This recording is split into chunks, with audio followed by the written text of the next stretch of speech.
ওই দিন সকালবেলা থেকে কোনো ব্লগের ক্লিপ নেওয়া হয়নি, তো বিকেলবেলা একটু পড়াতে বসে মনে হলো যে একটা ব্লগ করি, তোমাদের সাথে শেয়ার করি আমি কি করি।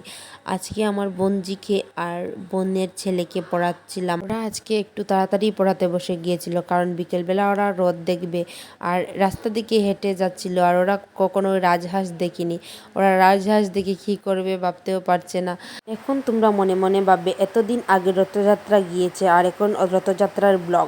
কারণ গাইস, এতদিন থেকে মনে মনে ভাবছিলাম ব্লগটা এডিট করব বলেই অনেক দিনটা কেটেই যাচ্ছিল, আর অনেক দিন হয়ে গিয়েছে ব্লগটা এডিট করা হয়ে ওঠেনি। আজকে ভাবলাম যে ব্লগটা তোমাদের সাথে শেয়ার করাই যাক। এদিকে দেখো আমাদের গ্রামের পরিবেশটা এত ঠান্ডা আর এত শান্ত স্নিগ্ধ।